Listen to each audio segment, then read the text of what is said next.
ছিলেন আইসক্রিম বিক্রেতা, হঠাৎই হয়ে গেলেন বিখ্যাত কবিরাজ। পুরাণের ভুল ব্যাখ্যা দিয়ে চালাচ্ছেন চিকিৎসা। ব্রাহ্মণবাড়িয়া নাসিরনগর উপজেলার চাপড়তলা ইউনিয়নের কালিউতা গ্রামে ঝাড়ফুকের নামে বন্ড কবিরাজ জুনায়েদের ভুয়া চিকিৎসা। গত 3 মাস আগেও সে ছিল একজন সফল আইসক্রিম বিক্রেতা। হঠাৎ করেই বিখ্যাত কবিরাজ বলে নিজেকে দাবি করছে জুনায়েদ। কবিরাজ জুনায়েদের কাছে তার এমন চিকিৎসার কথা জানতে চাইলে সে জানায় তার এক জিন মামার কাছ থেকে সে এমন বিদ্যা অর্জন করে সে চিকিৎসা দিচ্ছে।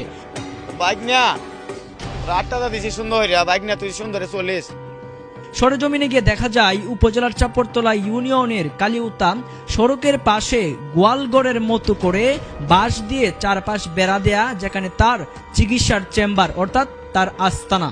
তার চিকিৎসার বিনিময়ে সে কোনো নির্ধারিত ফি নেয় না, তবে মসজিদের দান বাক্সের নাম করে মানুষের সাথে প্রতারণা করছে। গোপন সূত্রে জানা যায় তার এমন কর্মকাণ্ডকে সামলানোর জন্য একটি কমিটি গঠন করেছে সে, যে কমিটির মাধ্যমে তার কবিরাজির টাকা বাট বন্টন করা হয়।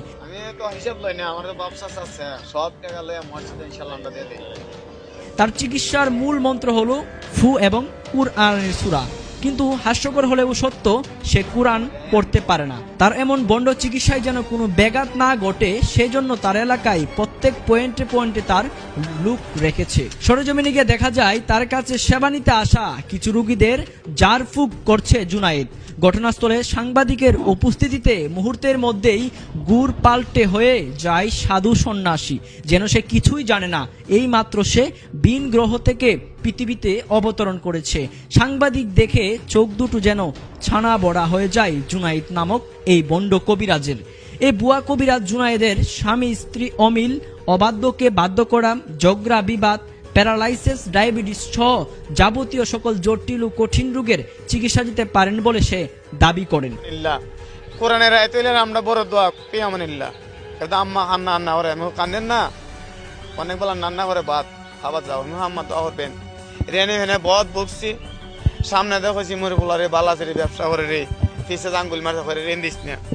এ সকল ভুয়া কবিরাজের বিরুদ্ধে প্রশাসন কেন ব্যবস্থা নিচ্ছে না, এই বিষয়ে ওই এলাকার এক স্থানীয় বাসিন্দাকে প্রশ্ন করা হলে তিনি বলেন, এলাকার প্রভাবশালী ব্যক্তিরাও নাকি এখান থেকে বাগ পান, এই জন্য প্রশাসন এখানে আসার কোনো সুযোগ নেই। জুনায়েদের মতো এই ধরনের বন্ড কবিরাজের কারণে আজ মানুষ বিভিন্নভাবে প্রতারিত হচ্ছে। এই ধরনের বন্ড কবিরাজদের দ্রুত আইনের আওতায় আনার দাবি জানিয়েছে ভুক্তভোগী ওই এলাকার জনসাধারণ। না হলে জুনায়েদের মতো এসব বন্ডদের কাছে প্রতিনিয়তই আরো মানুষ প্রতারিত হবে।